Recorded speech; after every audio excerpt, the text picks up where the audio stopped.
లక్షల్లో నుంచి వేలల్లో వచ్చేటువంటి పరిస్థితి ఉంటుంది.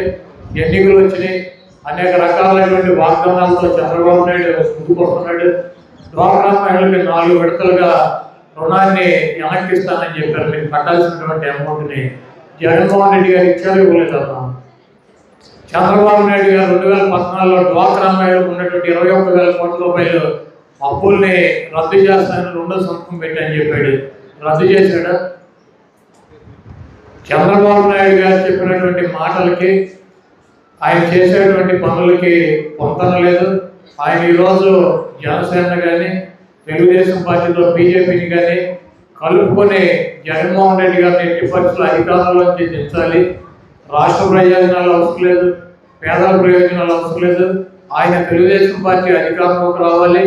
ఆయన కుటుంబ సభ్యులు, ఆయన మంది మామూల్యం అంతా కూడా మళ్ళీ ఆర్థికంగా బాగుపడాలి, రాజకీయంగా బాగుపడాలన్నటువంటి ఒకే ఒక దృక్పథంతో పనిచేస్తున్నటువంటి వ్యక్తి మరి చంద్రబాబు నాయుడు గారు. ఆయనే చెబుతాడు, బీజేపీ మతత్వ పార్టీ, బీజేపీ నరేంద్ర మోడీ గారు గోత్రాలలో జరిగినప్పుడు 1200 మందిని ఓటుకోవడానికి వచ్చాడు కాబట్టి ఆంధ్రప్రదేశ్లో అడుగు పెట్టలేమని కూడా ఆయనే చెబుతాడు. అదేవిధంగా ఇక్కడ మణిపూర్లో క్రైస్తవుల మీద దాడులు జరిగినాయి కాబట్టి బీజేపీ మతత్వ పార్టీ, ఆ పార్టీతో కలిసి ఉండేటువంటి అవకాశం కానీ కలిసి ఉండేటువంటి పరిస్థితి కానీ తెలుగుదేశం పార్టీకి ఉండదని ఆయనే చెప్తాడు. దాన్ని మతత్వ పార్టీ అని చెప్తాడు, క్రైస్తవులకి అన్యాయం చేసినటువంటి పార్టీ అని చెప్తాడు, ముస్లిమ్స్కి అన్యాయం చేసినటువంటి పార్టీ అని చెప్తాడు. మళ్ళీ ఎన్నికలు వచ్చేటప్పటికి సిగ్గు ఎక్కువ లేకుండా తెలుగువాడి ఆత్మగౌరవం కోసం ఇంటిలో తెలుగుదేశం పార్టీ పెడితే సిగ్గు శర్మం లేకుండా అమిత్ షా మోడీ అపాయింట్మెంట్ కోసం ఢిల్లీ వెళ్ళి 3 రోజులు పడిగాపులు పడి కనీసం అమిత్ షా మోడీ గారు కలవకపోయినా ఆయన పిఎల్తో మాట్లాడుకుని అలయన్స్ కుదుర్చుకుని వచ్చినటువంటి గనుడు చంద్రబాబు నాయుడు. 2014లో నల్లషం చేసుకున్నాడు. ఈ రాష్ట్రానికి బీజేపీ అన్యాయం చేసిందని చెప్పాడు. నరేంద్ర మోడీ గారికి భార్య లేదు, పిల్లలు లేరు. అటువంటి వ్యక్తి ఈ దేశాన్ని ఏం ముద్రిస్తాడని చెప్పాడు. కాబట్టి మోడీని ఓడించమని చెప్పి కాంగ్రెస్ పార్టీతో కలిసి పోటీ చేశాడు. మళ్ళీ ఇప్పుడు వచ్చి నరేంద్ర మోడీ గారు గొప్పవాడు, రాష్ట్ర ప్రయోజనాల కోసం ఆ పార్టీతో కలిసి అని చెప్తున్నాడు. చంద్రబాబు నాయుడు చేసినటువంటి అవినీతి కేసులు 50 కేసులు ఉన్నాయి. మొన్న ఒక కేసులో జైలుకి వెళ్ళి వచ్చాడు 52 రోజులు.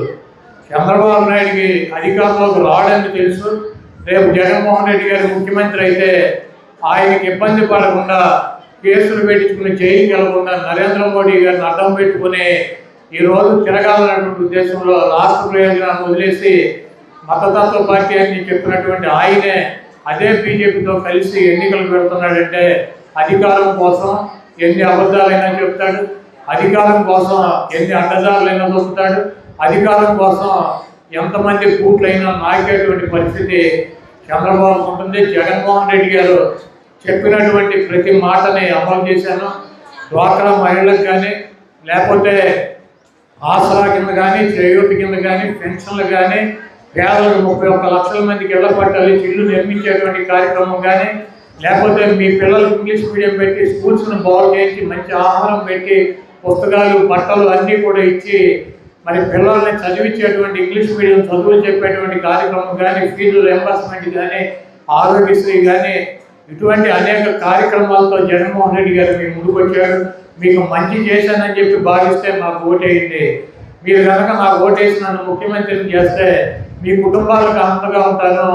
దీనికన్నా రెట్టింపు మీ కుటుంబాలకు ఉపయోగపడేటువంటి కార్యక్రమాలు నేను తీసుకొస్తాను.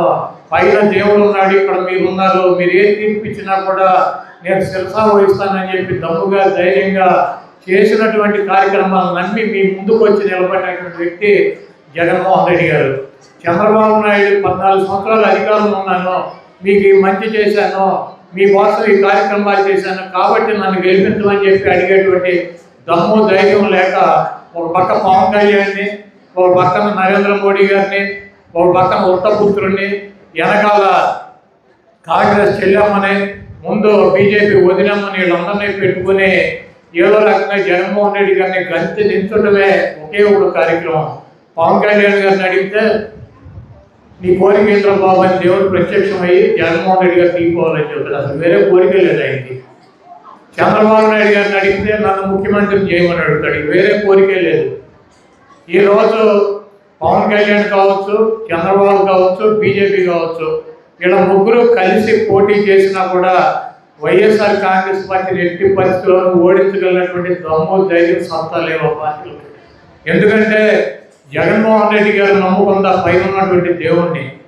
ఆ దేవుడు 1000 మంది మోడీలు, 1,00,000 మంది పవన్ కళ్యాణ్, 1,00,00,000 మంది చంద్రబాబులు కలిస్తే ఎంత బలం ఉంటుందో దానికి 1,00,000 రెట్లు బలం ఉన్నటువంటి వ్యక్తి ఆ పైన ఉన్నటువంటి బలవంతుడు. అదేవిధంగా జగన్మోహన్ రెడ్డి గారు నమ్ముకున్న పవన్ కళ్యాణ్ని, పురంధరేశ్వరిని, నరేంద్ర మోడీని, లేకపోతే షర్మిలమ్మని కాదు, జగన్మోహన్ రెడ్డి గారు నమ్ముకుంది ఈ రాష్ట్రంలో ఉన్నటువంటి రెక్కాడితే కానీ డొక్కాడినటువంటి నిరుపేదలు, ఎస్సీ, ఎస్టీ, బీసీ, మైనార్టీ, అగ్ర కులాలు ఉన్నటువంటి పేదలకి వాళ్ళకి ఆర్థికంగా వాళ్ళ కుటుంబాలను పైకి తీసుకొచ్చి వాళ్ళకి ఉన్నతమైనటువంటి చదువులు చెప్పించి వాళ్ళకి ఏ ఆరోగ్య సమస్యలు వచ్చినా కూడా ప్రభుత్వం ప్రతి రూపాయి భరించి పేదవాడికి ఒక ఇల్లు నిర్మాణం చేసి ఆ ఇంట్లో ఉండేటువంటి కార్యక్రమాలు చేసి పేదవాడి కోసం, ఎస్సీల కోసం, ఎస్టీల కోసం, బీసీల కోసం, మైనార్టీల కోసం, ఈ రాష్ట్రంలో ఉన్నటువంటి 5 కోట్ల మంది జనాభా కోసం జనాభా మద్దతుతో పోటీ చేస్తున్నటువంటి వ్యక్తి జగన్మోహన్ రెడ్డి గారు. ఇన్ని కోట్ల మంది ప్రజాదరణ, ఆ పైన ఉన్నటువంటి భగవంతుడు ఆశీస్సులు, రాజశేఖర రెడ్డి గారి ఆశీస్సులు, డాక్టర్ బిఆర్ అంబేద్కర్ గారి ఆశీస్సులు, ఆఖరికి ఎన్టీ రామారావు ఆశీస్సులు, బాబు జగజీవనరావు ఆశీస్సులు, పూలే గారి ఆశీస్సులు, వీళ్ళు చూపించినటువంటి దారిలో నడుస్తున్నటువంటి జగన్మోహన్ రెడ్డి గారిని ఓడించడం ఈ మోడీ గారికి కానీ, ఈ చంద్రబాబు కానీ, పవన్ కళ్యాణ్ కానీ సాధ్యం కాదు. తూర్పును ఉదయించాల్సినటువంటి సూర్యుడు పడమలు ఉదయిస్తాడేమో నాకు తెలియదు కానీ